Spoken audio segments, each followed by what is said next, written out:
Shalom, selamat malam buat jemaat semua. Kita akan mengikuti ibadah kita pada malam hari ini. Marilah kita mempersiapkan hati dan pikiran kita.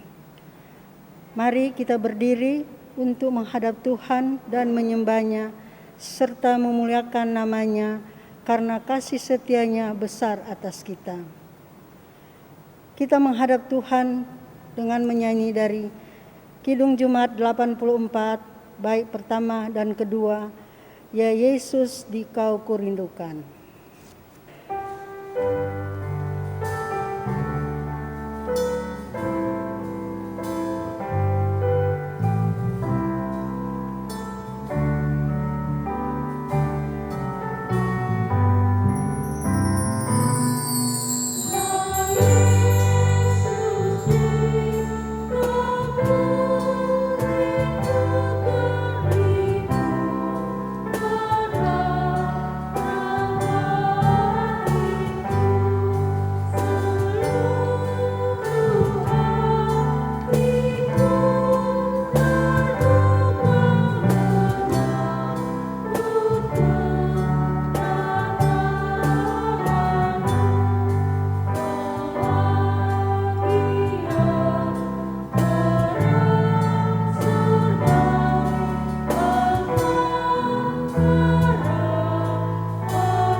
Jemaat, mari kita berdoa. Ya Bapa, saat ini kami datang di hadirat-Mu, memohon kasih karunia daripada Engkau untuk hadir di tengah-tengah persekutuan kami. Kiranya dengan kasih setia-Mu ini, kami senantiasa bersukacita dalam menikmati persekutuan bersama-Mu di malam hari ini. Terima kasih banyak ya Tuhan. Di dalam nama Yesus kami berdoa. Amin. Jemaat tetap berdiri, kita akan membacakan Mazmur puji-pujian yang terambil di dalam Mazmur 9 ayat 2 sampai 3. Kita akan membacakan silih ganti dimulai dengan saya. Aku mau bersyukur kepada Tuhan dengan segenap hatiku. Aku mau bersukacita dan bersukaria karena Engkau. Jemaat disilakan duduk. Sebelum kita memasuki untuk pelayanan firman pada malam hari ini, kita nyanyikan Kidung Jemaat 84 bait yang ketiga, Ya Yesus Dikau Kurindukan.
Bapak, Ibu, saudara-saudara yang dikasihi Tuhan Yesus Kristus, sebelum kita membaca dan merenungkan firman Tuhan pada malam hari ini, marilah kita berdoa. Ya Allah Bapa di dalam kerajaan surga, kami sungguh mengimani bahwa firman-Mu akan terus menuntun langkah kaki kami, menguatkan kami yang sedang berjalan dalam pemberitaan dan penuh dengan kesesakan ini. Firman-Mu menerangi kami, memberi kami kekuatan untuk mampu dan senantiasa hidup dalam terang-Mu dan berjalan sesuai dengan kehendak-Mu. Berfirmanlah kepada kami ya Allah, karena kami siap untuk mendengarkan firman-Mu. Di dalam nama Yesus Kristus, Tuhan dan Juru Selamat kami yang hidup, kami berdoa. Amin. Mari berdiri untuk mendengarkan firman Tuhan yang dibacakan dari Alkitab, yang terdapat di dalam Kitab Perjanjian Baru, Matius 9 ayat 9 sampai dengan 13. Matius 9 ayat 9 sampai dengan 13 yang menyatakan,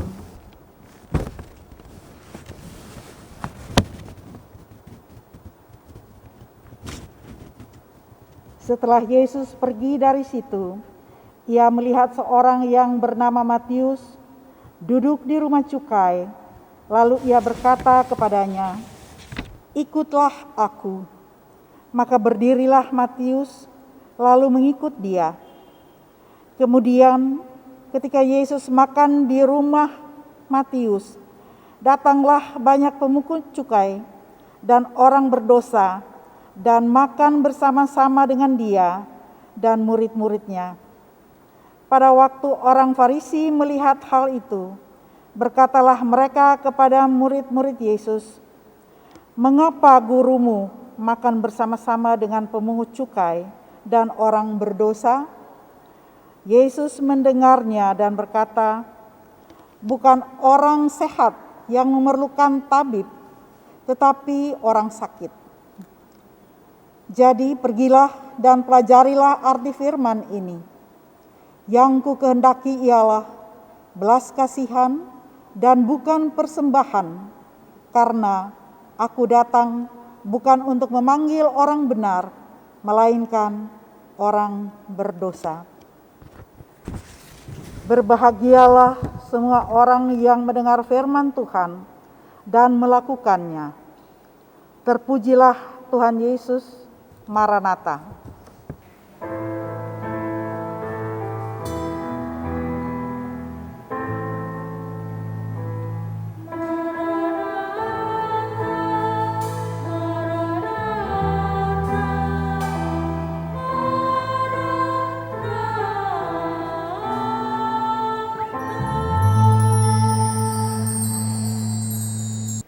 Saudara-saudara sekalian di dalam kasih Tuhan Yesus Kristus, nats bacaan Matius 9 ayat 9 sampai dengan 13 ini yang bertemakan ikutlah aku, bukan ikutlah aku. Bapak, Ibu, saudara-saudara yang diberkati Tuhan, pembacaan kita pada malam hari ini mengisahkan tentang pemanggilan Matius menjadi murid Yesus.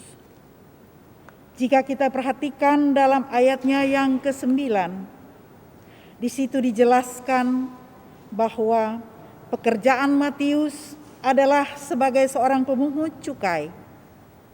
Pemungut cukai adalah sebuah pekerjaan yang sangat dibenci oleh banyak orang. Mengapa? Karena mereka dianggap sebagai orang yang tidak jujur. Mereka tidak hanya menipu rakyatnya, tetapi juga suka menipu pemerintah.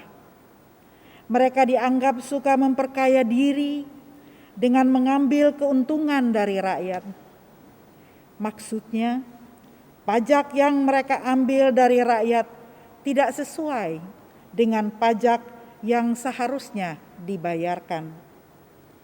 Inilah pekerjaan yang dilakukan oleh Matius.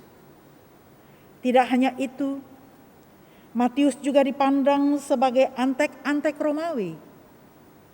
Jadi, bisa dibayangkan betapa orang Yahudi saat itu sangat membencinya. Saudara-saudara di dalam kasih Kristus, hal menarik yang kita lihat dalam bacaan pada saat ini ialah orang seperti Matiuslah yang dipilih oleh Yesus untuk menjadi muridnya. Ayat 9 menjelaskan bahwa ketika Yesus melihat Matius duduk di rumah cukai, ia berkata kepadanya, "Ikutlah aku." Maka berdirilah Matius mengikuti dia. Undangan atau ajakan ini merupakan suatu hal yang tidak ternilai keistimewaannya, yang mana Yesus Sang Mesias mengundang dan memanggil orang berdosa yang menurut pandangan orang lain tidak berharga atau tidak layak menjadi muridnya. Namun, panggilan yang diterima oleh Matius bukanlah sebuah panggilan tanpa konsekuensi. Ketika Yesus memanggil Matius, ia memberikan anugerah sekaligus tanggung jawab. Itu berarti untuk mengikut Yesus, maka harus bersedia untuk meninggalkan seluruh kehidupan yang lama, termasuk pekerjaan yang telah memberikan suatu jaminan atau kemakmuran. Dan Matius melepaskan semuanya itu. Keputusan itu menjadi sebuah tekad untuk tidak kembali dalam kehidupan lamanya. Peristiwa ini ditunjukkan melalui sikap Matius yang tanpa bernego dengan Tuhan dan langsung mengikutinya. Dan pilihan itu adalah pilihan yang sangat tepat dan sangat berharga dalam hidupnya. Tetapi melihat peristiwa yang dipilihnya Matius menjadi murid Yesus, dan Yesus mau makan bersama dengan Matius di rumahnya, orang-orang Farisi mengeritik sikap Yesus tersebut. Mereka merasa bahwa hal itu tidak pantas dilakukan oleh Yesus. Namun, Yesus balik mengkritik mereka. Dia mengatakan bahwa orang-orang Farisi tidak mengerti hakikat undangan tersebut. Tuhan Yesus mengundang Matius karena ia mengasihi orang berdosa dan ingin menyelamatkan semua orang berdosa, agar hubungan orang-orang yang telah berdosa terhadap Allah itu dapat dipulihkan kembali. Ayat 13. Sikap orang Farisi ini menunjukkan bahwa mereka tidak merasa perlu untuk mengikuti Tuhan Yesus. Karena itu, mereka tetap tinggal sebagai orang berdosa. Hal ini mau menunjukkan bahwa jika Tuhan telah memanggil kita untuk menjadi pengikutnya, maka ikutlah Dia. Jangan ada sikap yang menentang akan panggilan itu. Namun, seperti yang saya katakan di atas tadi, bahwa ketika mengikuti Yesus, maka ada konsekuensi serta tanggung jawab yang harus kita lakukan sebagai pengikutnya. Yang pertama, kita harus siap untuk meninggalkan seluruh kehidupan lama kita dan mau memperbarui hidup kita. Contohnya, kita yang dulunya suka marah-marah kepada suami atau istri atau kepada anak-anak, maka sekarang kita harus lebih sabar untuk menghadapi sikap suami, sikap istri, atau sikap anak-anak kita. Kita tidak boleh memiliki sikap atau gaya hidup yang seperti dulu lagi. Atau kita yang dulunya tidak bertanggung jawab terhadap keluarga, maka sekarang kita harus lebih bertanggung jawab dengan selalu memberikan perhatian kepada keluarga kita. Yang kedua, ketika kita menjadi pengikut Kristus, maka kita harus dapat menjadi saluran berkat bagi banyak orang, baik melalui perkataan, pikiran, dan perbuatan. Semuanya itu harus ada kasih di dalamnya, sebagaimana kasih Yesus Kristus yang telah memilih dan menyelamatkan kita, semua orang yang berdosa ini.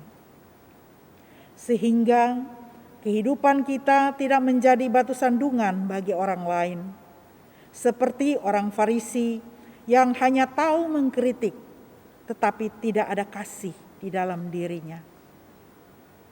Dengan demikian, pesan firman Tuhan kita pada malam hari ini ialah mau menyampaikan kepada kita sekalian bahwa jadilah pengikut-pengikut Kristus yang setia, dengan selalu menjadi saluran berkat bagi banyak orang, sehingga melalui kehidupan kita, kasih setia Yesus Kristus boleh selalu nampak di dalamnya. Amin. Saudara-saudara, sebagai jawaban umat, marilah kita bersama-sama mengkidungkan Gita Bakti 242, Oh kasih Allah yang besar.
Bapak Ibu sekalian, marilah kita tunduk seketika di dalam doa. Bapa kami yang di sorga, terima kasih untuk firman-Mu yang menuntut kami untuk menjadi pengikut-pengikut Kristus yang setia, mempersembahkan diri kami dengan tulus dan siap menjadi alat Tuhan, menjadi saluran berkat bagi orang lain. Kami berdoa bagi bangsa-bangsa di dunia dalam menghadapi wabah virus corona, segala daya dan upaya yang dibuat untuk menyelamatkan umat-Mu dari virus corona ini. Tolonglah para pemimpin bangsa, khususnya pemimpin bangsa Indonesia, beserta jajarannya, di mana saja mereka bertugas dan ditugaskan, agar terus berusaha sekuat tenaga untuk menggunakan segala sumber daya yang tersedia untuk menghentikan penyebaran virus corona. Bantulah para tenaga profesional serta dan jaga para dokter, perawat dan tenaga kesehatan, petugas rumah sakit dan relawan yang berada di garda terdepan. Lindungilah mereka ya Bapa. Kepada Bapak Presiden, Wakil Presiden, para pemimpin, aparat pemimpin dari yang tertinggi sampai yang terendah, berkatilah mereka, berikan mereka kesehatan dan kekuatan agar dapat menjalani segala tugas dan tanggung jawabnya dengan baik. Kami berdoa untuk persekutuan pelayanan dan kesaksian di jemaat kami.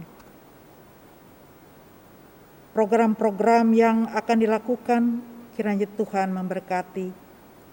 Kepada saudara-saudara kami yang sedang sakit, sembuhkanlah mereka dengan tangan kasih-Mu. Berkati obat-obat yang mereka minum, agar mereka sembuh dari mujizat-Mu ya Bapa. Ya Bapa di dalam surga, kami juga berdoa kepada janda duda, anak-anak terlantar, dan yatim piatu. Berikanlah mereka kesehatan dan kekuatan. Kepada kehidupan keluarga dari sektor pelayanan 1 sampai dengan 9, Tuhan kiranya mau menyertai mereka dalam segala pergumulan hidupnya. Berkatilah mereka ya Bapa. Bapa di dalam surga, inilah doa kami yang kurang sempurna ini.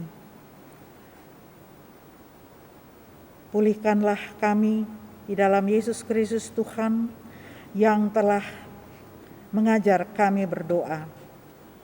Bapa kami yang di surga, dikuduskanlah nama-Mu, datanglah kerajaan-Mu, jadilah kehendak-Mu di bumi seperti di surga. Berilah kami pada hari ini makanan kami yang secukupnya, dan ampunilah segala kesalahan kami, seperti kami juga mengampuni orang yang bersalah kepada kami.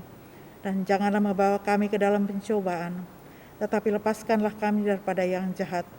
Karena Engkaulah yang punya kerajaan dan kuasa dan kemuliaan sampai selama-lamanya. Amin.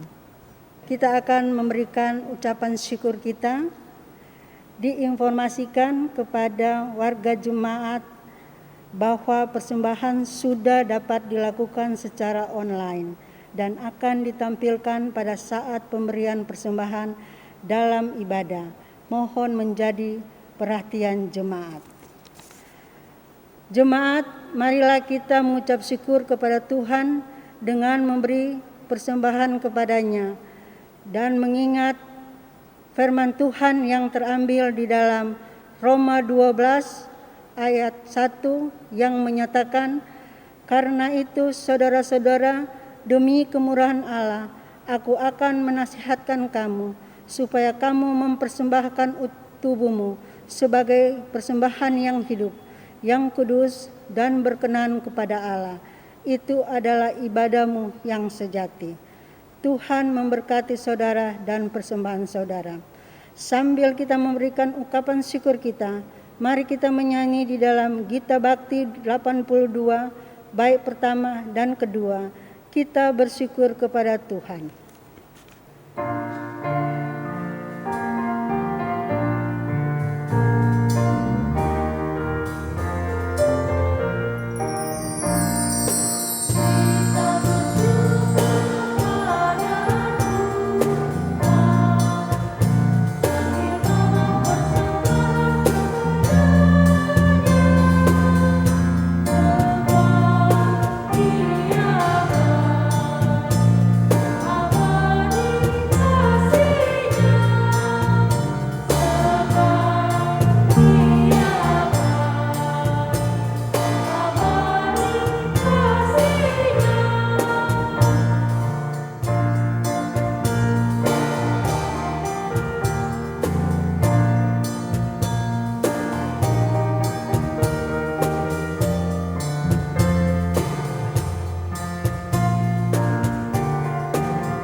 Jemaat sekalian, Mari berdiri untuk menyerahkan persembahan kita kepada Tuhan dalam doa syukur.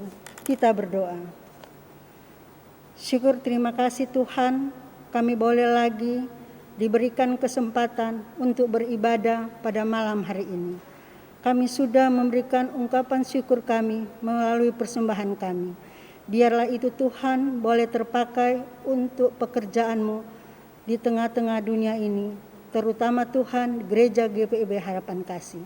Terima kasih Tuhan Yesus, inilah doa dan ungkapan syukur kami yang kami naikkan kepadamu melalui anak Yesus Kristus yang sudah menjadi juru selamat kami yang hidup.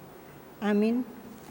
Silakan duduk, kita akan mendengarkan warta sektor pada malam hari ini. Pertama, ibadah keluarga dan ibadah pelkat dilaksanakan secara daring. Ibadah-ibadah pelkat PA, GP, PKP, PKB dilaksanakan secara daring melalui aplikasi Zoom Meeting. Dimohon kepada semua anggota untuk menyiapkan aplikasi Zoom. 2. Akan dilaksanakan ibadah penutupan pelayanan tahun 2020 pada hari tanggal hari Sabtu 12 Desember 2020 pukul 19.30 WIB. Tempat GPIB Harapan Kasih Bekasi. Pelayan firman Pendeta Dr. Randos Paulus Kariso Rumambi MSI. Tema pandemi COVID dan harapan di tahun 2001. Liturgos Penatua Ivon M.A.M. Sarial. Sehubungan dengan pandemi COVID-19 dan wilayah gereja yang masih berada dalam zona merah, maka yang mengikuti ibadah penutupan hanya presbiter dan pengurus unit-unit misioner.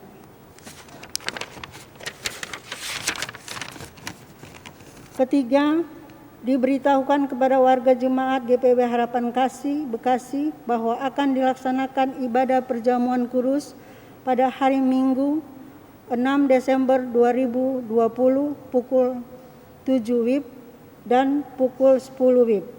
Yang hadir sesuai dengan yang sudah ada bagi jemaat yang lansia di umur 60 tahun ke atas dan kecuali presbiter dan jemaat yang kurang sehat mengikuti perjamuan kudus di rumah masing-masing. Untuk itu mohon mendaftarkan diri ke korsek setempat.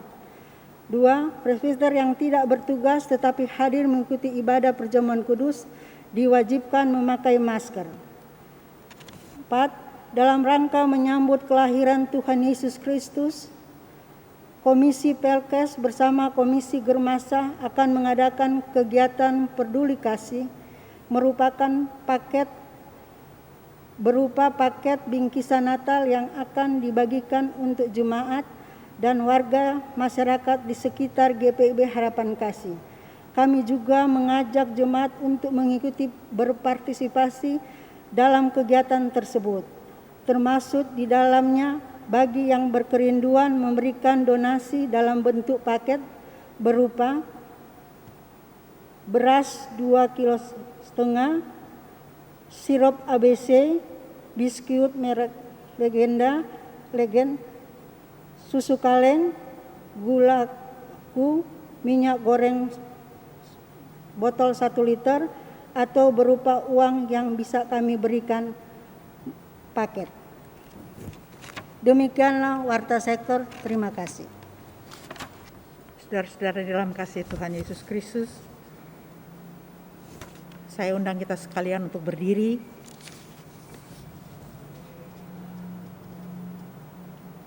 Pergilah, beritakanlah Injil Kristus melalui hidup dan kerja sehari-hari, berdasarkan firman Tuhan yang telah kita dengar.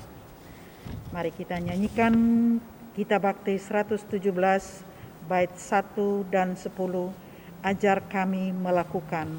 kami melakukan firman-Mu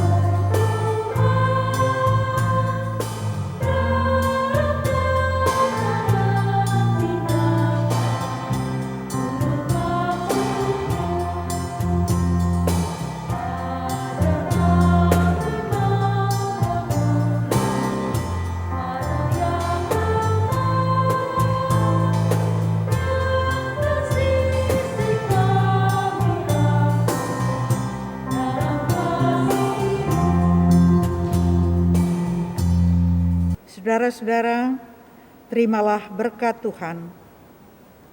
Anugerah Tuhan Yesus Kristus, kasih Allah Bapa, dan persekutuan di dalam Roh Kudus menyertai kita